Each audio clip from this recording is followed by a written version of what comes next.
छत्तीसगढ़ वक्फ board अपने फैसलों को लेकर के अक्सर सुर्खियों में रहता है। कभी 15 अगस्त पर मस्जिदों, दरगाहों और इमाम बाड़ों के बाहर तिरंगा फहराने की अनिवार्यता का आदेश हो, या कभी निकाह पढ़ाने वाले मौलवियों की फीस तय करने और वक्फ संपत्तियों का विवरण सार्वजनिक करने जैसे निर्णय हो। इन फैसलों ने कई बार सामाजिक संगठनों और विपक्ष को सवाल खड़े करने का मौका दिया है। और अब गणतंत्र दिवस से पहले वक्फ बोर्ड का एक और बड़ा ऐलान सामने आया है, जिसमें प्रदेश भर की मस्जिदों, दरगाहों और इमाम बाड़ों में शान से तिरंगा लहराने के आदेश दिए गए हैं। छत्तीसगढ़ वक्फ बोर्ड के बड़े निर्देश। सभी मस्जिद, दरगाह, इमाम बाड़ों में तिरंगा फहराने का आदेश। ध्वजारोहण के लिए मिलेगा आर्थिक अनुदान। आवेदन करने पर 5 से 7 हजार रुपए की सहायता। 15 अगस्त और 26 जनवरी के आयोजन के लिए अनुदान। सजावट और मिठाई वितरण पर भी मिलेगी मदद। अगले वित्तीय वर्ष से पूरे प्रदेश में व्यवस्था होगी लागू। वक्फ बोर्ड अध्यक्ष की कुर्सी संभालने के बाद सलीम राज के फैसले केवल प्रदेश तक सीमित नहीं रहे, बल्कि राष्ट्रीय स्तर पर भी बहस का विषय बने हैं। विपक्ष की ओर से लगातार सवाल उठाए जाते रहे हैं। अब तिरंगा फहराने को लेकर जारी आदेश पर कांग्रेस ने तीखा हमला बोला है। प्रदेश कांग्रेस अध्यक्ष दीपक बैज का कहना है कि सरकार फरमान जारी करके आखिर साबित क्या करना चाहती है। देशभक्ति किसी आदेश की मोहताज नहीं होती। तिरंगा हर भारतीय के दिल में बसता है। इसमें वक्फ बोर्ड के अध्यक्ष डॉक्टर सलीम राज ने पलटवार किया। सलीम राज ने कहा कि कांग्रेस ने हमेशा मुसलमानों को राष्ट्रीयता से दूर रखा। मुसलमानों को आतंकवादी बनाने का काम कांग्रेस ने किया। बीजेपी चाहती है कि मुसलमान हमेशा देश से जुड़ें और देश से प्यार करें। सरकार मतलब इस तरह के फरमान जारी कर आखिर क्या साबित करना चाहते हैं? तिरंगा मंदिर, मस्जिद वो अपनी जगह पे, हर घर हर दिल में तिरंगा। देश के नागरिक को तिरंगा फहराने का हक है। ये सरकार को किसी फरमान जारी करने का जरूरत नहीं है। कांग्रेस ने हमेशा मुसलमानों को कटघरे में खड़ा करने दिया। मुसलमानों को राष्ट्रीयता से दूर रखा गया है। मुसलमानों को आतंकवादी बनाने का काम किया है। और भारतीय जनता पार्टी चाहती कि मुसलमान देश से जुड़े, देश से प्यार करे। भारत के नागरिकों के लिए स्वतंत्रता दिवस और गणतंत्र दिवस राष्ट्रीय पर्व है। हर कोई इसे उत्साह के साथ मनाता है। बेहतर होता कि राष्ट्रीय पर्व पर सियासत की छाया नहीं पड़ती। हर कोई इसे उत्साह, उमंग और देशभक्ति के साथ स्वस्फूर्त मनाता। लेकिन वक्फ बोर्ड के फैसले ने एक बार फिर से राष्ट्रीय पर्व ही नहीं, वर्ग विशेष को भी सवालों के घेरे में ला खड़ा किया है।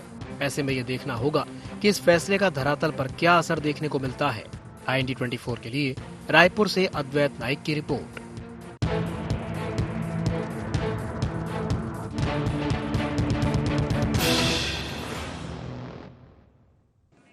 नमस्कार, जय जोहार, गुहार। छत्तीसगढ़ में आप सभी का स्वागत है। मैं हूं आपके साथ दिव्यांशु जोशी। तो छत्तीसगढ़ राज्य वक्फ बोर्ड के एक फैसले ने प्रदेश की सियासत में हलचल मचा दी है। गणतंत्र दिवस के मौके पर वक्फ बोर्ड ने प्रदेश की सभी मस्जिदों, दरगाहों और इमाम बाड़ों में तिरंगा फहराने का निर्देश जारी किया है। इतना ही नहीं, इसके लिए अनुदान देने का भी ऐलान किया गया है। जहां एक ओर इसे देशभक्ति से जोड़ करके देखा जा रहा है, तो वहीं दूसरी ओर इसे लेकर के सियासी बयानबाजी भी अब तेज होती दिखाई दे रही है। आज इसी विषय को लेकर के हम चर्चा करेंगे, लेकिन चर्चा करने से पहले जान लेते हैं क्या है आज के गुहार पॉइंट्स। छत्तीसगढ़ वक्फ बोर्ड के आदेश के क्या है सियासी मायने? राष्ट्रीय पर्व के नाम पर हो रही सियासत कितनी जायज? वक्फ बोर्ड के फैसले पर कांग्रेस क्यों उठा रही है सवाल? अपने फैसलों को लेकर के क्यों सुर्खियों में बना रहता है छत्तीसगढ़ वक्फ बोर्ड? तो चलिए इन्हीं कुछ पॉइंट्स को लेकर के चर्चा को विस्तार देते हैं। कुछ खास मेहमान हमारे साथ चर्चा में शामिल हो रहे हैं। हमारे साथ चर्चा में जुड़ रहे हैं गंगेश द्विवेदी जी, वरिष्ठ पत्रकार हैं। गंगेश जी, बहुत बहुत स्वागत है आपका। हमारे साथ जुड़ रहे हैं तौकीर रजा साहब, बीजेपी नेता हैं। तौकीर जी, आपका भी बहुत बहुत स्वागत है। साथ ही हमारे साथ जुड़ रहे हैं सलाम रिजवी जी, पूर्व अध्यक्ष हैं वक्फ बोर्ड के। सलाम जी, आपका भी बहुत बहुत इस्तकबाल हम करते हैं, स्वागत करते हैं। चलिए शुरुआत मैं करना चाहूँगा तौकीर रजा साहब आपसे ही। रजा साहब, जो बाइट हमने सुनी डॉक्टर सलीम राज की, दो बातें मुझे थोड़ी सी वैसी लगीं जिस पर मैं आपसे ये बात पूछना चाहूँगा। एक बात तो उन्होंने ये कही कि भाई हम ये चाहते हैं कि मुसलमानों के अंदर राष्ट्रीयता की भावना पैदा हो, और दूसरा वो ये कह रहे हैं कि जो सीधा सीधा जो आरोप लगा रहे हैं कांग्रेस के ऊपर कि भाई कांग्रेस ने मुसलमानों को आतंकी बनाने का काम किया। ऐसा वो कह रहे हैं, मैं नहीं कह रहा, ऐसा वो कह रहे हैं।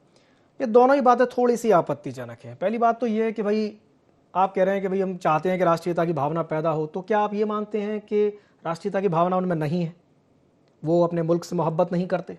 और दूसरा ये जो उन्होंने ये कहा कि भाई कांग्रेस ने आतंकवादी बनाने का काम किया, ये तो बहुत ही ज़्यादा थोड़ा सा आपत्तिजनक इसलिए भी है कि भाई ऐसा क्या कर दिया कांग्रेस ने कि मुसलमान आतंकवादी बन गए। रजा साहब।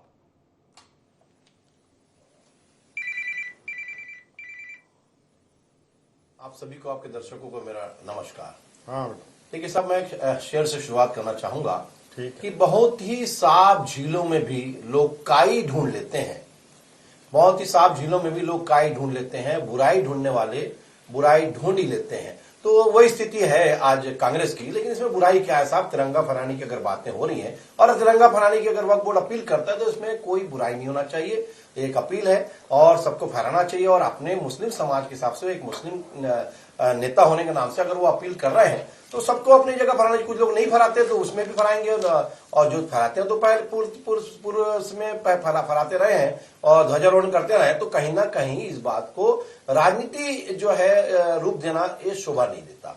और मेरे हिसाब से जितनी अभी तक आपने देखा होगा कि पहले भी ये सब चीजें रही हैं, भाई अगर राजभक्ति की भावना एक पैदा करने की कोशिश की जा रही है तो इसमें कोई बुराई नहीं, राजभक्ति की भावना सब में है।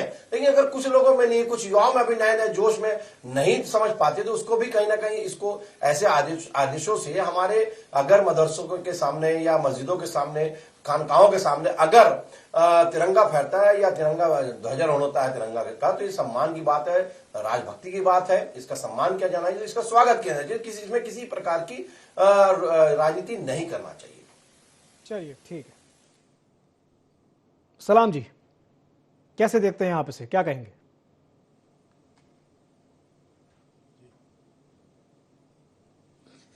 देखिए, डॉक्टर सलीम राज जो वर्तमान में वक्फ बोर्ड के अध्यक्ष हैं, वरिष्ठ नेता है। भारतीय जनता पार्टी के शासन में जब से यहाँ सरकार रही है उसमें विभिन्न पदों में हज कमेटी के अध्यक्ष रहे हैं और उसके बाद में अभी वक्फ बोर्ड के अध्यक्ष हैं। तो ये सामाजिक जो शासकीय सामाजिक पद होते हैं उसमें ये लगातार बने हुए हैं और समाज। लेकिन आप इनके सामने एक बात होती है कि पार्टी का एजेंडा सराहा देती है। अब इनकी मजबूरी हो जाती है कि इनको उस एजेंडे को पूरा करना होता है। मुसलमानों को गद्दार कहना, राष्ट्रद्रोही बोलना और ऐसे मुद्दे को उठा के किस तरीके से मुसलमानों को बदनाम किया जाए। अब जैसे 26 जनवरी में ध्वजारोहण की बात करते हैं तो एक्ट में है भाई, अगर कि हम उसको राष्ट्र ध्वज के जो एक्ट को अगर पढ़ेंगे तो धार्मिक स्थलों से परे रखा गया, चाहे वो गिरजाघर हो, गुरुद्वारा हो, मंदिर हो, मस्जिद, तो इससे परे रखा। तो वहाँ मंदिर हो, मस्जिद, तो इससे परे रखा गया। तो वहां पर ये सब जब पहले ही एक्ट के अनुसार इसको परे रखा गया तो उसमें आप राजनीति करके वहां पर झंडा फहराने का किसी तरीके से आदेश निर्देश देना ये निंदनीय, आप मतलब कटुता को बढ़ाने वाला काम है। और फिर अगर मुसलमान अगर के इसके बारे में कुछ बोलता, विरोध तो कोई मुसलमान नहीं करेगा, लेकिन हाँ मस्जिद के छत पे अगर आप मंदिर के छत पे तिरंगा फहराइए तो हिंदू खड़ा हो जाएगा, बिल्कुल खड़ा होगा, क्योंकि वहां पर धार्मिक ध्वज फहराया जाता है। राष्ट्रीय ध्वज की अपनी एक गरिमा है और धार्मिक ध्वज की अपना एक गरिमा है। आप अगर कहीं जाके वहां 15 अगस्त के जहां पर झंडा फहराया जाता है वहां पर अगर कहीं कोई भी धार्मिक ध्वज अगर फहराएंगे तो उसका विरोध होगा। उसी तरीके से अगर कहीं मंदिर या मस्जिद वहां पर अगर कहीं हम अगर राष्ट्रीय ध्वज को अगर कहीं फिर अपमान भी उसकी एक नियम कानून है ध्वज फहराने के। अब इसमें अगर मुसलमान कुछ बोलता है तो उसको फिर राष्ट्रद्रोही बोल दिया जाता है, देश का गद्दार बोल दिया जाता है। ये मौका ये ढूंढते हैं कि किस तरीके से मुसलमान को बदनाम किया जाए। ये इनकी लगातार ये है। 1947 देश में आजादी मिली, धर्म के हिसाब से मिली। जिसको पाकिस्तान जाना था, जिस मुसलमानों को पाकिस्तान जाना था वो चले गए, जिनको इस देश की मिट्टी से प्यार था यह व्यवस्था की गई जो जहां रहना चाहता वो वहां रहे। तो जिसको इस देश की मिट्टी से प्यार था वो मुसलमान यहाँ पर रहा, जिस हिंदू को वहां की मिट्टी से प्यार था पाकिस्तान की वो पाकिस्तान में रहे, कुछ बांग्लादेश में रहे, बांग्लादेश में हिंदू भी रहे, मुसलमान भी रहे।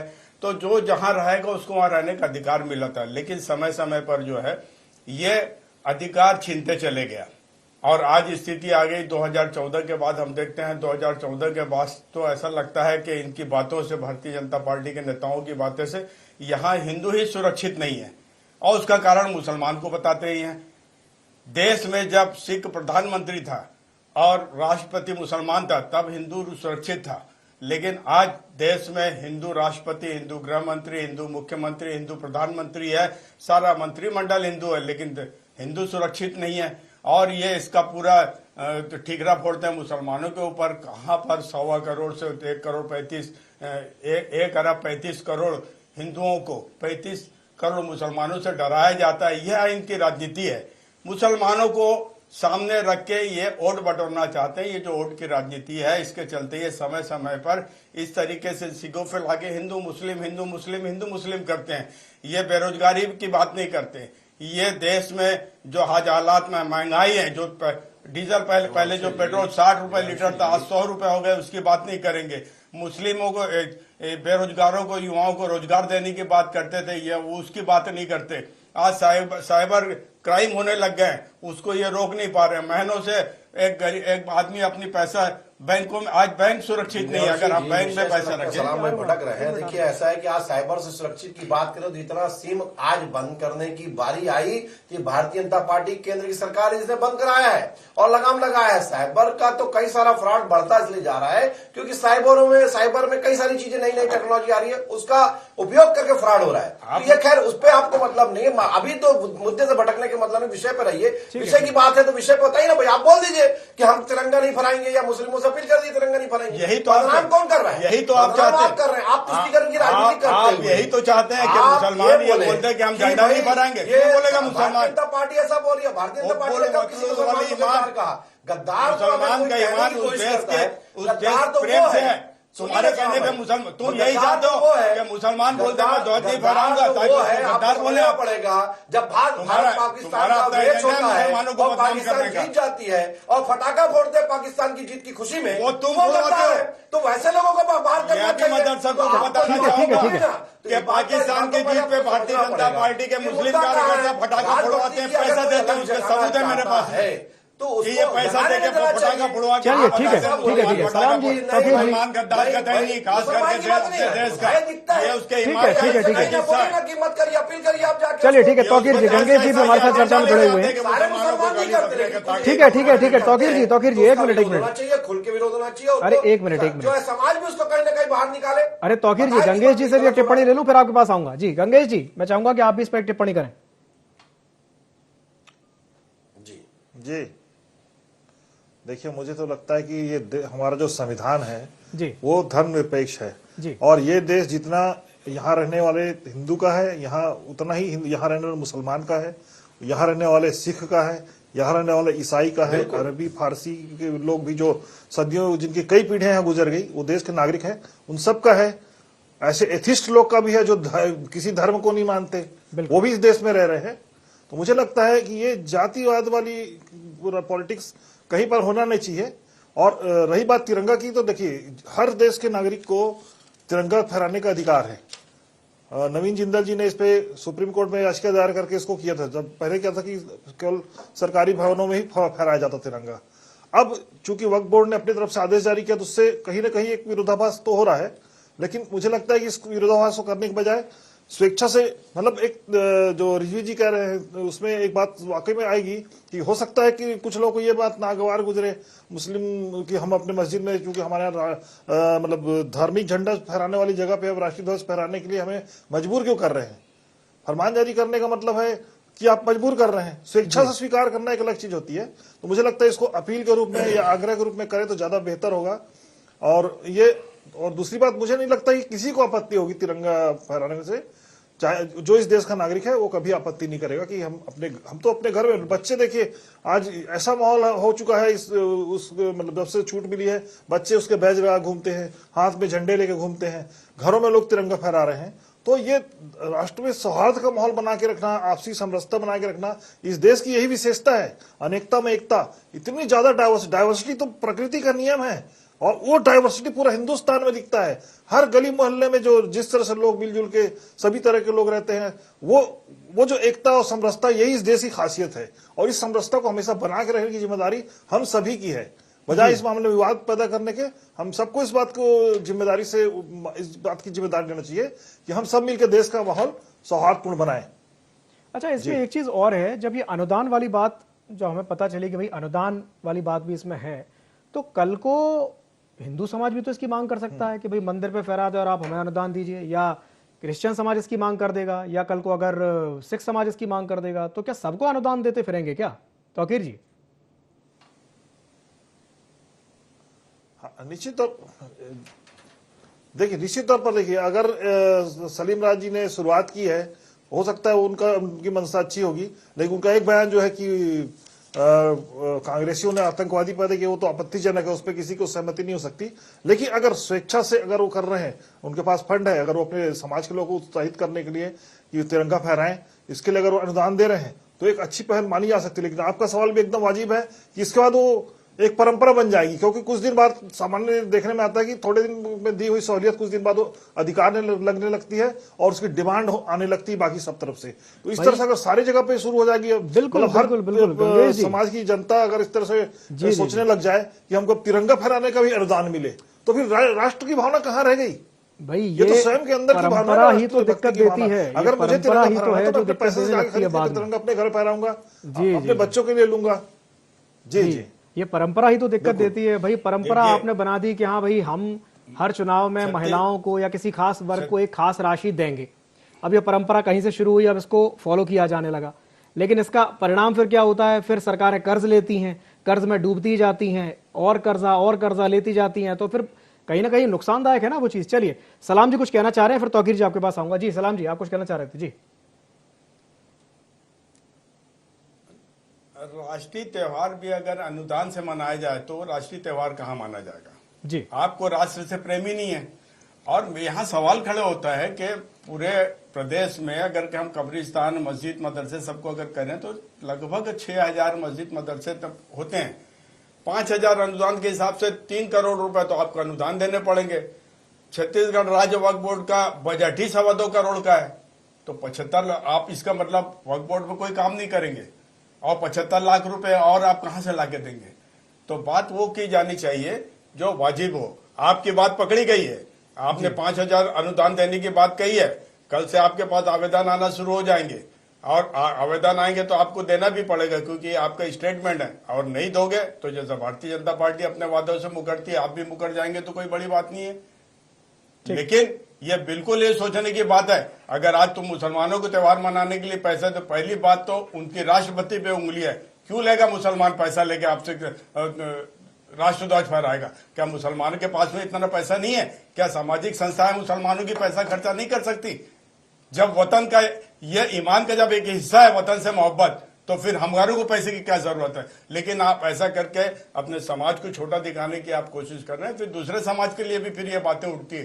जैसे गंगेश जी ने कहा, मैं बिल्कुल उनकी बातों का समर्थन करता हूं। क्या दूसरे समाजों को फिर यही चीजें तो हमारे को और पीछे लेकर, हमारी आर्थिक स्थिति जो बिगड़ रही है, आज वक्फ बोर्ड की जो हालत है, हमको उस पर ध्यान देना चाहिए। वक्फ बोर्ड के पास में हमारे को वकीलों की जरूरत है, हमारे को केस लड़ने के लिए हमारे को हाई कोर्ट में वकील की जरूरत है, यहाँ वकीलों की जरूरत है। हम जो हमारा मूल जो काम है वक्फ बोर्ड का, तो वक्फ की संपत्तियों को हमारी निगरानी करना, बचाना, वो काम आज हमारे से पूरा हो नहीं रहा है संसाधनों के नाम से। हमको उसके लिए प्रयास करना चाहिए, ना कि हमारे को ये 26 जनवरी की झंडा फहराने का आदेश निकालना है, ना कि ऐसे क्या बोलते अनुदान देने की बात करना चाहिए। चलिए तौकीर जी कुछ कहना चाह रहे थे आप? जी, मैं तौकीर भाई से जवाब चाहूंगा इसका, कितने 3 करोड़ रुपए सालाना नहीं कहां से लेके? जी जी जी तौकीर जी। जी देखिए, ऐसा है कि मैं एक पहले बात को क्लियर कर लूं। अपना जो है गंगेश जी भी बात कर रहे थे, तो और हमारे सलाम भाई भी, उन्होंने कोई ऑर्डर नहीं निकाला है, उन्होंने आदेश नहीं निकाला, उन्होंने अपील की है मुसलमानों से कि निकलिए, अपने अपने इदारों के सामने में फ्लैग होस्टिंग करिए, ध्वजारोहण करिए, झंडा फहराइए। 26 जनवरी 15 अगस्त की भी इन्होंने अपील की थी, इसमें कोई बुराई नहीं है। और सबसे बड़ी बात, आपत्ति किसको हो रही, पहले इस बात को समझिए, इसमें राजनीति कौन कर रहा है? इसमें दर्द किसको हो रहा है? अरे भाई वो अपील कर रहे हैं, अपील अगर कोई राजभक्ति की अलग जगाने के लिए कोई अपील करता है उनके मन में है और अगर वो कर रहे हैं तो उसमें कोई बुराई नहीं। अनुदान के बारे में मेरे को इसलिए जानकारी नहीं है क्योंकि अनुदान का मैंने नहीं सुना कि उन्होंने कोई अनुदान के लिए कोई आदेश निकाला या पूछो। जब वो आदेश निकालेगी तब उसकी बात अलग चीज। दूसरी बात, या भाई सलाम भाई ये बोल रहे थे कि भारतीय जनता पार्टी जो है जैसा बोलती है वैसा करती नहीं, अपने वादों से वो करती है।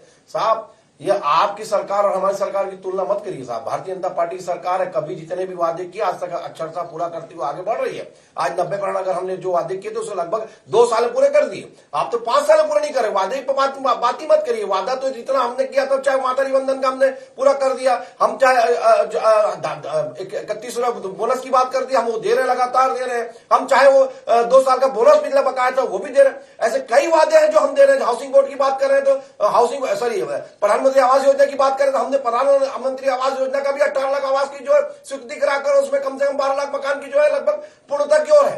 तो ये हमारा वादा है, हम उसे पूरा करते हैं। ये विष्णु का सुशासन है साहब। ये भूपेश बघेल की सरकार नहीं है जो वादा खिलाफी काम करते रही, बोली वादा करके आई और एक भी वादा 36 में से पूरा नहीं करी।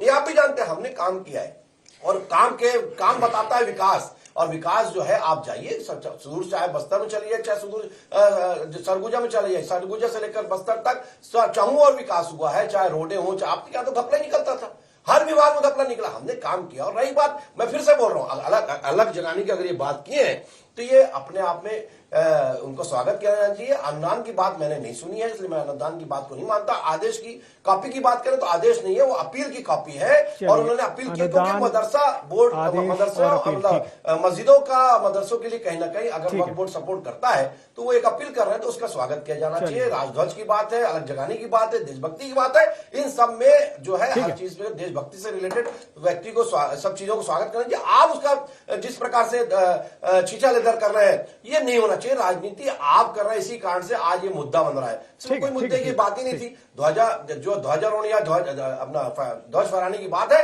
ये सबको उसको स्वागत किया जाना चाहिए, सभी धर्मों को स्वागत किया जाना चाहिए और इसमें किसी प्रकार की जो है आपत्ति नहीं होनी चाहिए। चलिए ठीक है, अनुदान, अपील या आदेश, इस पर मैं चाहूंगा कि गंगेश जी अपने एक सारगर्भित टिप्पणी रखें, फिर अब सलाम जी के पास जाएंगे। जी गंगेश जी। जी हाँ, देखिए जैसा कि रजा जी ने कहा कि अगर ये अपील है तो मैंने भी कहा कि अगर अपील कर रहे हैं तो इसमें कोई बुराई नहीं है। अपने समाज के लोगों से अपील कर सकते हो, समाज के वक्फ बोर्ड के चूंकि अध्यक्ष हैं तो इसको अपील कर सकते हैं। लेकिन अनुदान वाली बात तो उन्होंने खारिज की कि अनुदान नहीं, उन्होंने अनुदान देने की बात नहीं कही है। लेकिन ये बात आ रही है कि उन्होंने अनुदान की बात भी की है, तो इसको क्लियर होना चाहिए कि अगर अनुदान देने वाली बात इस तरह से आएगी तो फिर सारे समाज के लोग फिर वो उम्मीद करने लग जाएंगे कि भाई हमको भी अनुदान मिल जाए हमारे समाज से, या हमारे अगर उनका कोई माध्यम है उधर से अनुदान लेने का, या संस्थाएं करने शुरू कर देंगी। लेकिन मुझे लगता है कि ये कुल मिला के मामला ये है, देशभक्ति को है, अपना निजी जज्बा है, हर व्यक्ति देशभक्त है जो इस देश का नागरिक है और वो इतनी जिम्मेदारी तो समझता है। मुझे लगता है इसमें किसी के अंदर कोई ऐसे शक शुबा नहीं होना चाहिए कि उसके अंदर देशभक्त, बचपन से हम स्कूल, जब प्राइमरी स्कूल से लेके पूरा अब तक के एजुकेशन के लेने के तक हर जगह देशभक्ति सिखाई जाती है स्कूलों में, तो उसके जरिए आदमी को, सबको मुझे लगता है इस बात का सेंस है कि हमें राष्ट्रीय ध्वज फहराना है तो हम अपने पैसे से खरीदेंगे और झंडे को फहराएंगे। जज्बा हर किसी के मन में रहता है, तो वो जज्बा बरकरार रहे, समरसता बरकरार रहे, देश में एकता बरकरार रहे। ठीक है, अनुदान वाली बात मैंने इसलिए कही तौकीर जी क्योंकि IND 24 से ही डॉक्टर सलीम राज जो अध्यक्ष हैं वक्फ बोर्ड के, उन्होंने ये बात कही है कि भाई मिनिमम 2000 और 7000 मैक्सिमम हम अनुदान देंगे, ऐसा कुछ उन्होंने कहा था IND 24 से, इसलिए मैंने अनुदान वाली बात कही। चलिए, आप कुछ कहना चाह रहे थे तौकीर जी, फिर मैं सलाम जी के पास जाऊं।